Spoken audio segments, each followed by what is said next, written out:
Salam, saudara yang dikasihi Tuhan Yesus Kristus, bertemu kembali dengan saya, orang awam, dan saya harapkan saudara semuanya dalam keadaan sehat semuanya, puji Tuhan. Pada kesempatan ini saya ingin berbicara atau membicarakan tentang pernikahan di dalam kekristenan. Karena di dalam kekristenan eh, ada hal-hal yang perlu disampaikan, bahwa di dalam pernikahan kekristenan itu hanya diperbolehkan satu pasang. Tadinya saya pikir kekristenan mengenal poligami, tapi ternyata setelah saya pelajari, setelah saya membaca Alkitab, ternyata tidak diperbolehkan untuk poligami. Apalagi eh,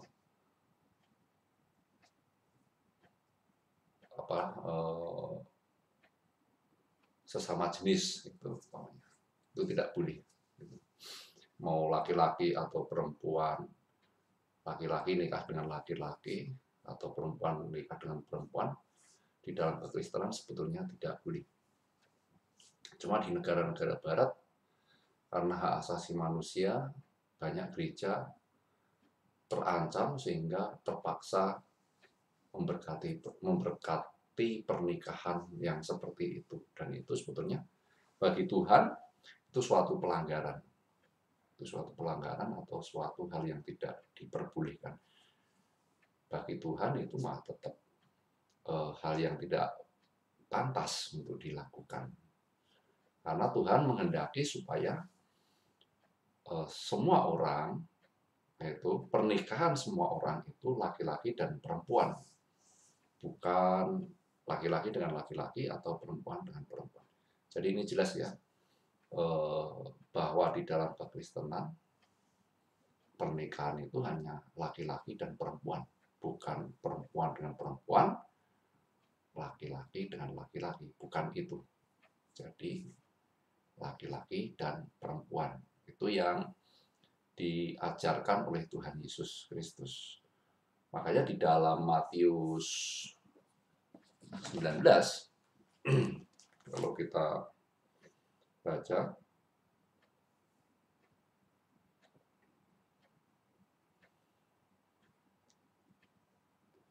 kalau kita perhatikan dengan seksama, ya kan, bahwa Tuhan Yesus menghendaki supaya kita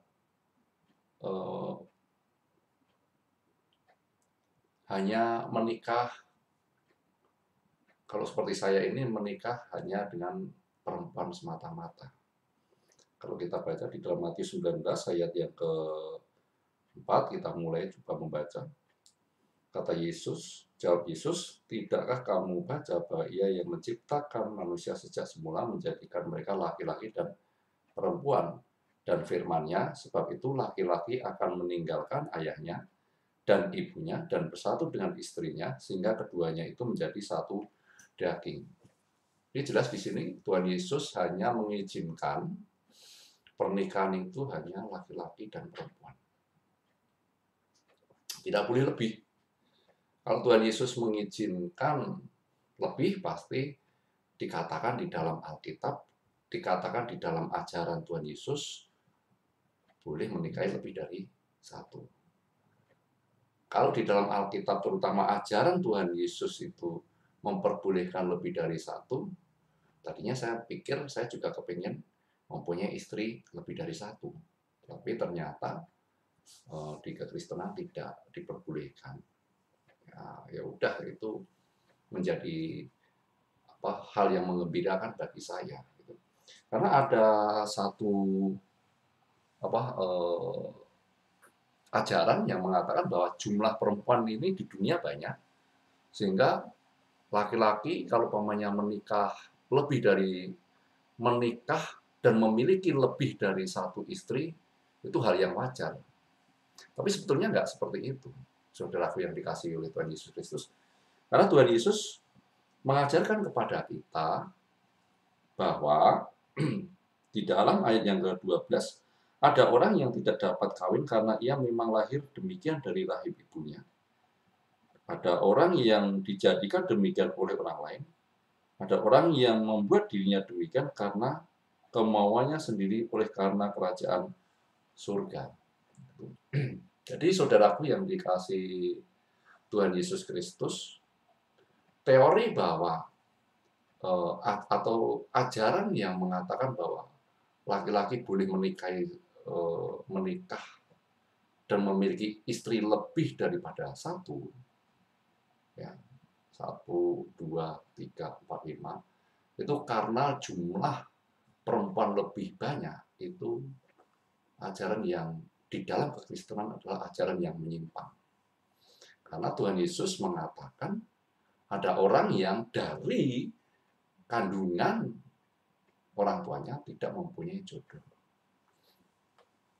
Di tempat saya ada orang yang tidak mempunyai jodoh sampai tua.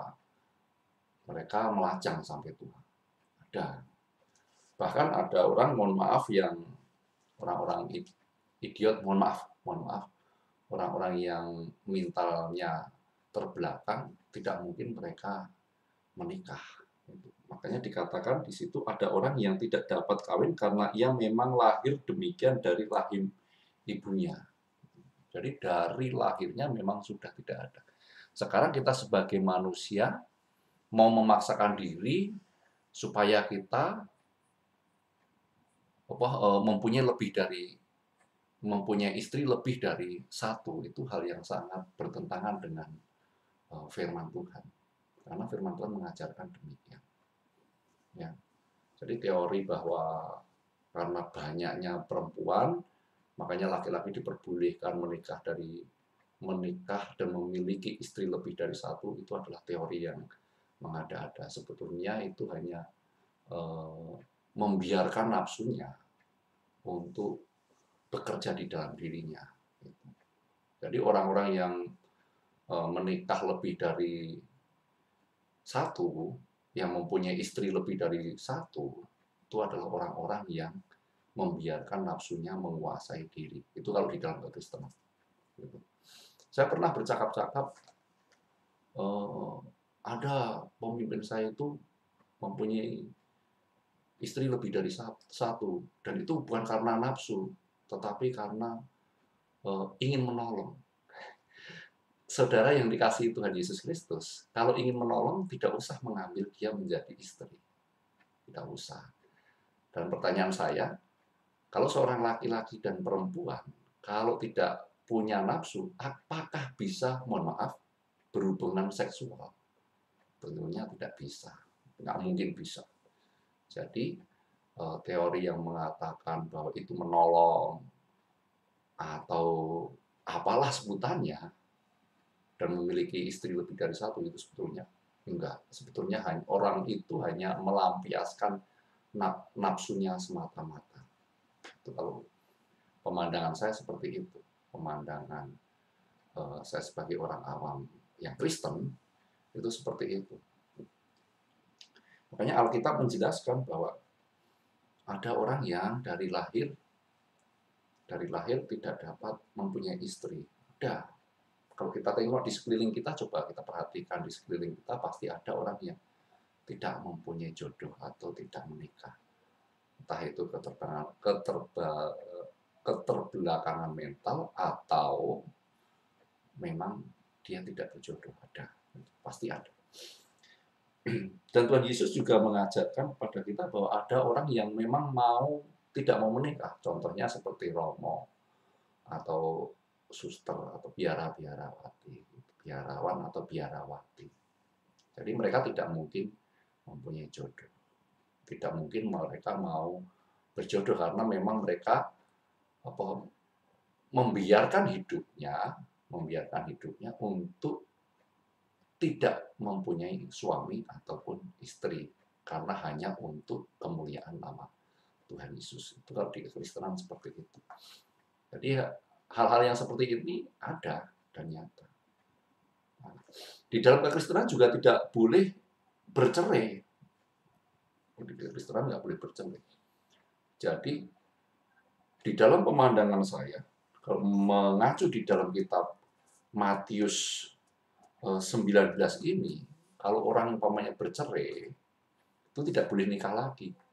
Karena kalau dia sampai menikah lagi, orang yang cerai tersebut hidup di dalam persinahan.